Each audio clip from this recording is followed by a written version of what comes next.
Never ever would I have thought that I'll be shooting this video. Fuck. The Swiss medical system has failed me. I was 25, in shape, training 5 times a week, but something was off. My hormones were at rock bottom. I had the symptoms, I had the blood work, but I've been kept being told that I was in range. In this video, I'm gonna share my full story. I'm gonna show you all the blood work, how the endocrinologists and specialists responded, and why I had to take my health into my own hands. I'm gonna walk you through how I finally rebuilt my energy, my performance, and honestly, my identity through a process that I thought I would never consider at my age: hormone replacement therapy.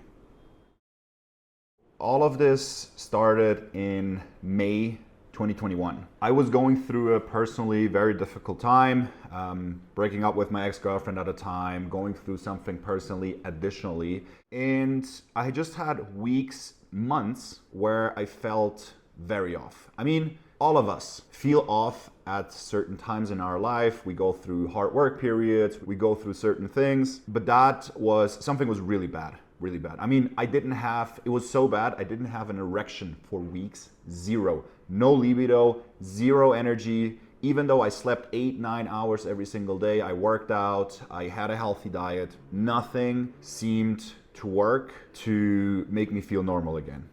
Just to understand like the degree of like how I felt, it was so bad that every day for weeks, I woke up feeling like I've got hit by a train and a truck and a monster truck at the same time. My mood and energy was so bad that honestly, you could have diagnosed me with a depression. Pretty sure about that. But the thing is, like, I don't believe in labeling things, because I don't think it does anything good for you. I rather explore what can I do to make me feel better? What can I do to get me out of that situation? Instead of confirming and labeling negatively the situation that I'm in. I never shared this with anyone except 2 people in my life.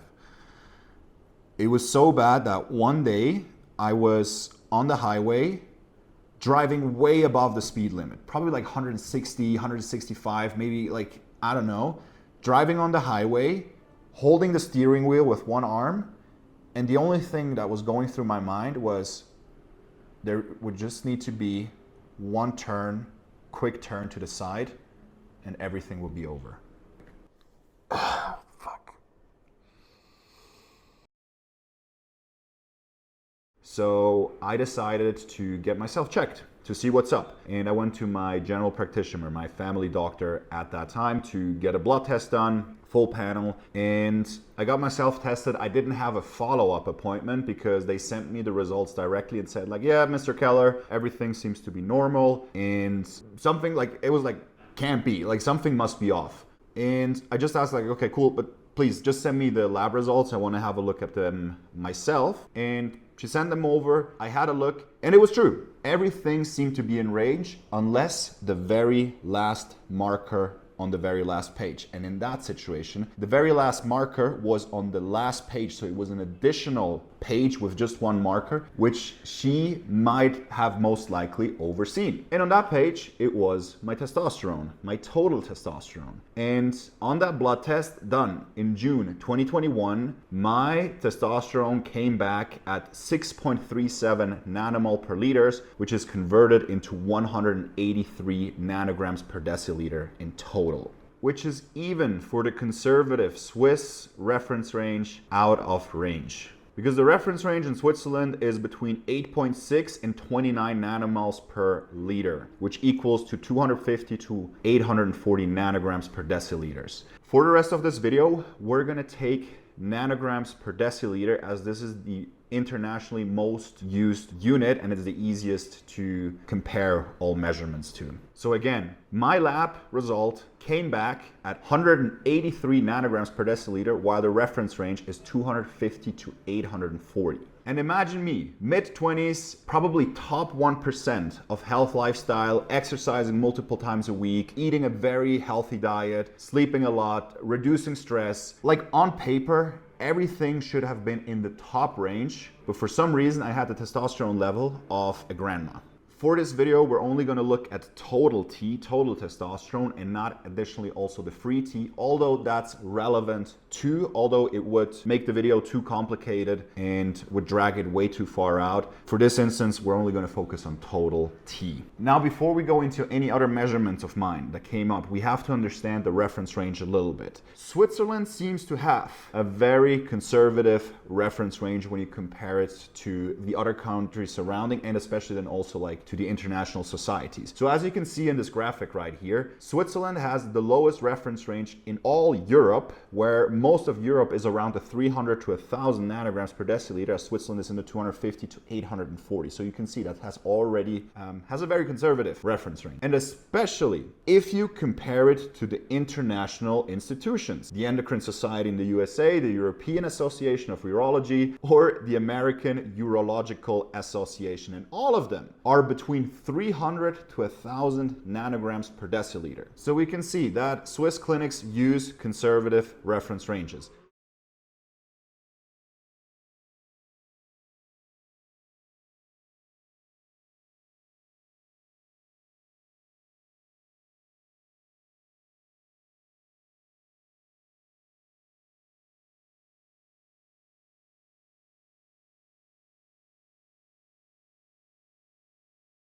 Now, what we additionally have to understand is reference ranges are based on population averages, including overweight men, including unhealthy people. And as we know, the majority of the population is overweight. You categorize as overweight being above 20% body fat, because from there on forward, it will have a negative impact on your testosterone levels. It will have a negative impact on like all sorts of other things, but for this video, we're obviously going to focus on the hormonal aspect. And at least 70% of men have a body fat percentage above 20%. For you to see as a reference what that means, the man in this photo right here has about 22 to 24%. So if you have more body fat than this, it will most likely have an impact on your testosterone levels. Now, who is also in that statistic? Men with poor sleep, men with low physical activity, with poor nutrition, aging men, because this is not adjusted for the age range. Imagine, I was in my mid-20s.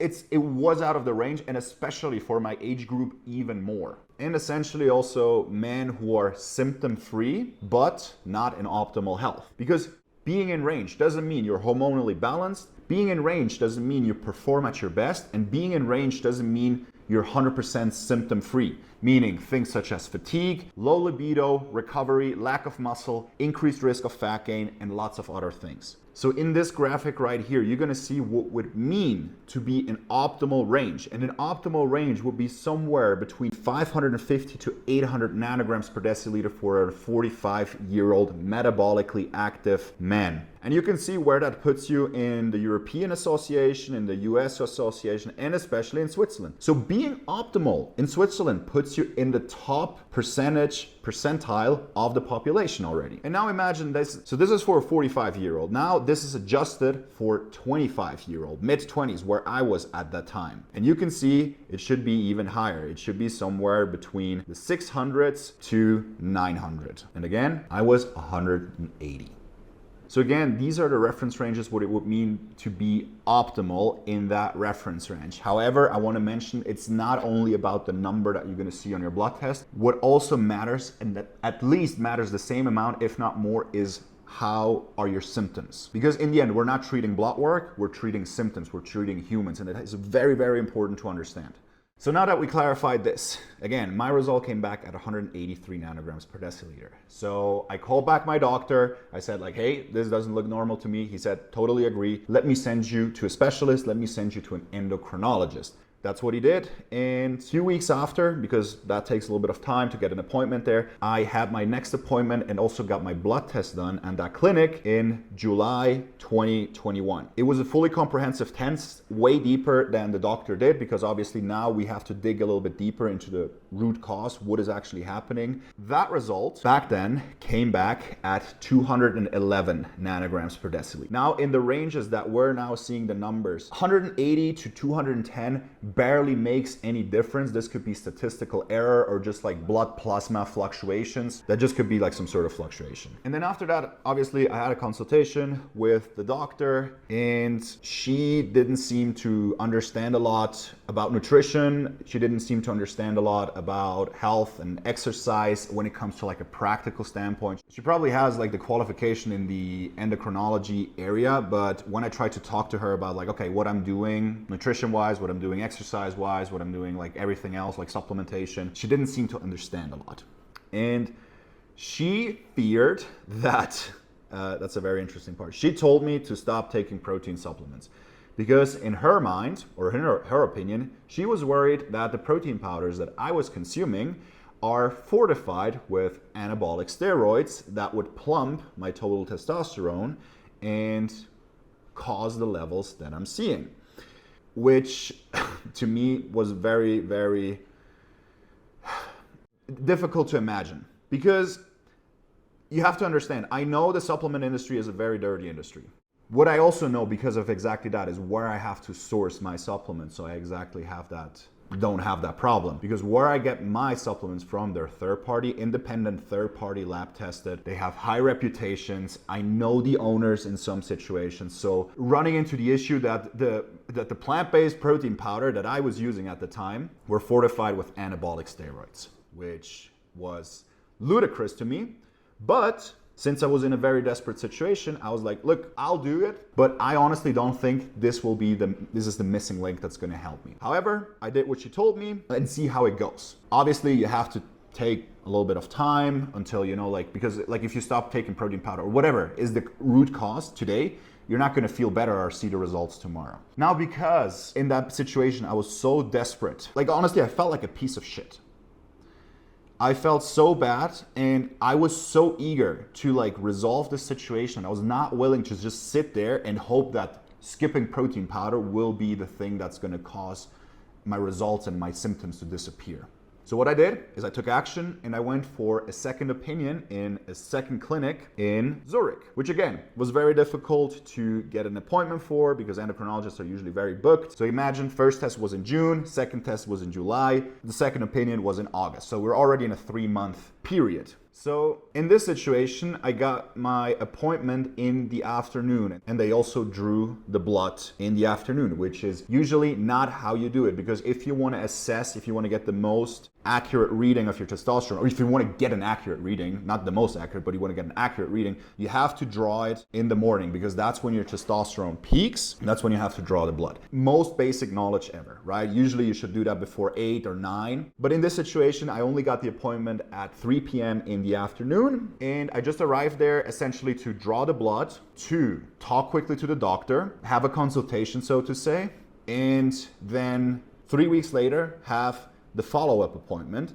where we looked at the result again. So imagine I came into the clinic again before even seeing the doctor. They took another blood sample of me. 10 minutes later, I went into the doctor's office and he puts the lab results in front of me, said, yep, your levels are in range, because I measured at a 447 nanograms per deciliter in that instance. And he said, you're in range, case closed. Without even looking at the second test, without even looking at like asking how I'm doing, how my symptoms are, how everything else is going, he just said like, okay, you're in range, case closed. Because what is interesting to know now, the second test that I took on this exact day in the morning came back a few days later at 208 nanograms per deciliter. So pretty much the exact same that I had last time with the other endocrinologist. But this endocrinologist had the audacity to just look at one lab value and say like, case closed, not a problem.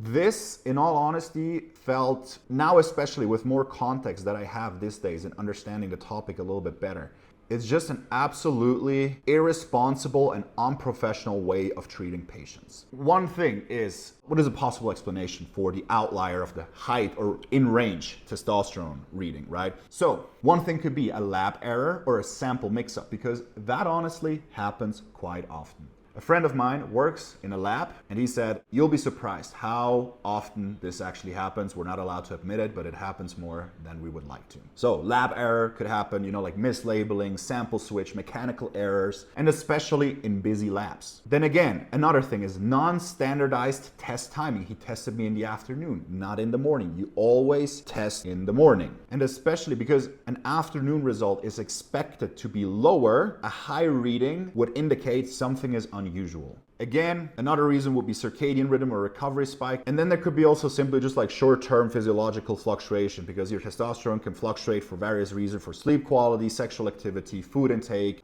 stress, emotional arousal. But what is the most important thing is it didn't match the overall pattern. It was taken at the wrong time and it didn't match the overall pattern. All tests beforehand were below 220, were half the amount. And he took that one lab and sent me out the door essentially. No context, no nuance, no compassion. He dismissed everything essentially that I told him. All the symptoms, all the struggles that I was having based on one single number from a non-standardized afternoon blood draw and without even looking at the follow-up result. And it doesn't stop here. Obviously, when you see a new doctor, he does an initial consultation, an assessment, and he obviously asked me, like, hey, have you ever taken any anabolic steroids, any testosterone or something like that? And at that point, I've never ever touched anything. It wasn't even on my radar. And only later, I found out that what he has written in the medical report, and only because I had it reviewed by another trusted medical professional, that essentially how he worded the medical report, he basically implied that I have used steroids without ever saying it to me directly.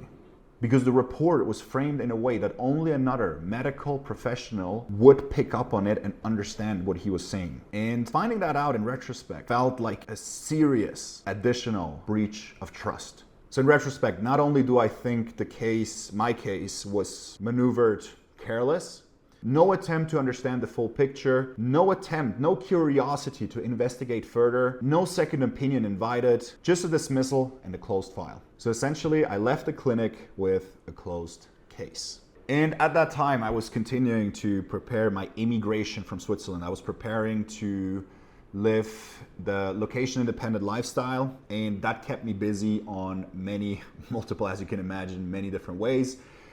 Getting rid of everything that you possess is quite time-consuming and interesting process, also, have to say. And during that time, I was also having the follow-up appointment with the first endocrinologist. And although I was personally seeing slight improvements in my symptoms because I was doing a lot of other things to work on that, which I'm going to mention in a second too. But blood test results still, like considering the whole picture and like what would be optimal, I was still far away from that. And my blood results showed that the same. That endocrinologist wasn't willing to do anything further, give me any additional protocol, or try something else. And with me already preparing, about to leave Switzerland, I was like, okay, it looks like I have to take things into my own hands. And that's where I started to search for someone that could actually help me in that case and who understands the things that I'm doing already. And after countless inquiries, second opinions, talking to people, researching, after months of feeling dismissed and overlooked and not understood, I finally came across someone who knew what I was doing, who understood the nutrition protocols that I was doing, the training that I was doing, who understood blood work on hormonal health, and is a professional athlete himself, a medical doctor himself. And for the first part, I finally, just by explaining what I was having, for the first time I felt understood.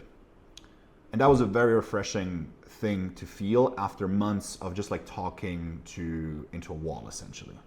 Out of respect for his privacy, I'm not going to mention his name, but to put it that way, he has been one of the most pivotal figures in my life when it comes to everything, to life, essentially. Because he was the one that has been helping me to make sense of all of this and take actual protocols and actionable steps towards seeing improvements. And all of that happened remotely. And just like shortly after I left Switzerland, I did another blood sample at my general practitioner, at my doctor, and that one came back at 225 nanograms per deciliter. So again, confirmed the previous pattern with a lot of room for improvement. And then from there, I left. I spent my first month abroad in Portugal, in Lisbon, actually 5 or 6 weeks that was. Then after Lisbon, I went to Mexico where I stayed for 6 months. And during all of that time, I was following his protocol precisely. I was continuing doing blood tests. And yeah, to be honest, like I started feeling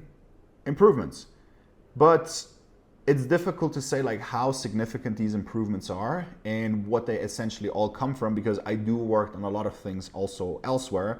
Mentally, spiritually, physically, in a lot of different ways. So I left Switzerland late October. December I was in Lisbon, Mexico from December onward. In January I got my next blood test done, which came back at 299 nanograms per deciliter, so let's say 300, which was starting to get into the reference range, but still for my lifestyle, for my practices, for my age, still nowhere where it should be. March 2022 marked the 10 months of investigation and 12 months of having symptoms. So just to like recap quickly, like what it means to have like low T, what are the consequences? Essentially, it will mean you have reduced muscle mass and strength, increased risk of fat gain, low bone density, low energy and drive, low libido, reduced bedroom performance, increased risk of fertility issue, increased risk of metabolic problems such as type 2 diabetes, strokes and heart disease, and in the end also what is very important to mention too, reduced confidence and the slower career momentum. So it's not just a nice to have, like, oh, you get a little bit more muscle. It's crucial for a healthy and fulfilled life. And like I said, up until then, I was following my trusted doctor's protocol for 6 months. The next blood test was the one that we said, we're gonna have to make a decision how we're gonna proceed, if we are on the right track or if we have to consider medical assistance. I'm just getting shaky right now by like talking about it, because I was resisting against it. I really didn't want to go down that route, because also like it, you know, like it means a lot of things. Not only are you going to be dependent for the rest of your life on it essentially when you have to make the decision to do it, but also because I was priding myself in the natural state, being natural as an athlete, as a recreational athlete. I couldn't imagine having the thought of like being on testosterone replacement therapy. It was just like not, like I was so resistant against it and it could not enter my mind. But I was also being reminded and aware of like what it means to be with low testosterone for months, years, and then in the end also like possible decades. And essentially, if you're being subclinical or suboptimal testosterone levels, it will also take years of your life. Not only will it make the life that you're living not as fulfilling, more miserable, but it will literally take off years of your life, because having low testosterone is not healthy for you.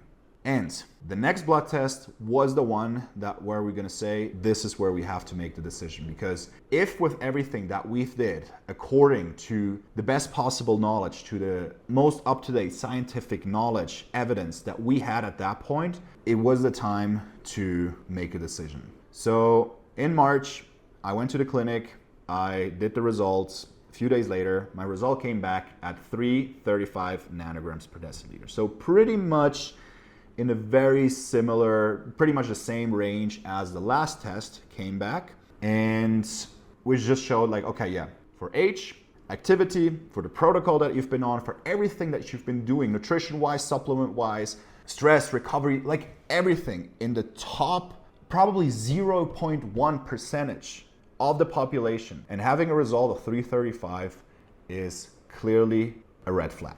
So what I did is I took all my lab results, I went to a local specialist and showed them all the data that we collected. And after looking at all the data again with another specialist, the official diagnosis was a functional hypogonatropic hypogonadism, which essentially is a form of secondary hypogonadism. Right there, and then I started my testosterone replacement therapy. April 1st, 2022 marks the day where my life started to shift in a different direction. I didn't feel an immediate response, because even though if you're using injectable testosterone, it will take a moment until your body responds to it. More or less a month later, I took another sample, which came back at 723 nanograms per deciliter. So my total testosterone has, from the last measurement, more than doubled. And from my initial measurement, which was 180, essentially 4x, 4 times the levels. And yeah, obviously things started to improve slowly but steadily, more and more. And ever since then, I've been in the upper part of the reference range with my optimized protocol. And throughout that time, I continued working with the top experts in the industry and learned from them, such as Dr. Peter Attia, Dr. Mike Israetel, Broderick Chavez, to continuously learn about the topic, because I just don't want to only be on therapy and like receive the medication, but I also want to understand the underlying biology, the underlying physiological impacts, and what it means if I do this and that, what it in the end means for my body. To give you a little bit of an idea, because you hear now the numbers, but I want to show you now also like what it meant from a physical standpoint, what that actually meant. The picture that you're gonna see right here. Here, I was already training for 4 years, consistently in the gym, 5 days a week, very optimized nutrition in a lot of different ways. And this picture right here, I was training for 7 years and being for 3 years on TRT. There's probably somewhere between like 10, 15, maybe a little bit more difference kilos of muscle mass. But what is important to understand, like the muscle is like maybe like a nice side effect. Today, my life looks completely different. Like you have no idea how different of a human I feel. Looking back now with the knowledge that I have today, I might have struggled with low testosterone like way before that, but I just thought it was normal. And my life has taken a massive turn at that point, not only physically, but mentally, spiritually, and essentially existentially. I feel more authentic to myself and more polarized to my partner. I am naturally in my masculine energy so she can feel safe in her feminine energy. My training finally responds accordingly to the effort that I'm putting in. My drive is awesome and effort feels very good. And honestly, I feel I have my fucking fire back. If I would have not questioned the diagnosis at that point and would just have continued with my life and accepted the diagnosis, I would probably still be dealing with the symptoms, still feel miserable, put myself in an elevated risk for many different things, such as including depression, metabolic risks, and an overall decreased quality of life. But just because I understood and I listened to my intuition and I kept fighting for what I knew was right or not right in that situation, I was able to turn my life massively around. And to finish this off and give you maybe some recommendations, if you have symptoms, get yourself checked. Some doctors are actually quite resistant to looking at your hormones, because I'm doing that with my members inside the Fit High Performer. I do that too with them, and we had quite a few pushbacks from the doctors that were not willing to do this for various reasons. My suspicion is, first of all, because they're not qualified on that, or because they've been not taught how important it is. They don't understand how important that is. But having optimal sex hormones is one of the most crucial things for a high quality life. But what we still have to understand is that your blood work is not as important as your symptoms. So we always have to look at both blood work and the symptoms, because you can have 0 symptoms and be in the lower range of the reference range, but you can still feel totally fine. Then it's less likely for you to needing to change anything. But of course, also what you have to be aware of is lifestyle factors and environmental factors can influence your hormonal health in various degrees, especially your lifestyle choices. Stress, sleep, diet, training, how much light you're getting, your supplementation, everything will have a direct influence in how you feel and how your hormonal health will be displayed. Now, of course, I'm not here to give you any medical advice. I'm just sharing what I've learned through personal experience and the relative high amount of money that I've invested through coaching, mentorship, and additional research from working with some of the top experts in the world. But what I say is this: if you have continuous low lab results, continuous symptoms, while you've already improved diet, sleep, exercise, stress, supplementation, and all other relevant lifestyle factors, but you still show up with the symptoms and have the lab results, it is maybe worth having an open conversation with a qualified specialist. Whether that's exploring more advanced testing or possible therapeutic treatments is then the decision up to the medical professional. But the point is, you deserve to be taken seriously. You deserve to have optimized health, and you deserve to feel like yourself again. As Peter Attia well said, medicine is great at keeping people from dying, but it's terrible at keeping people from living well.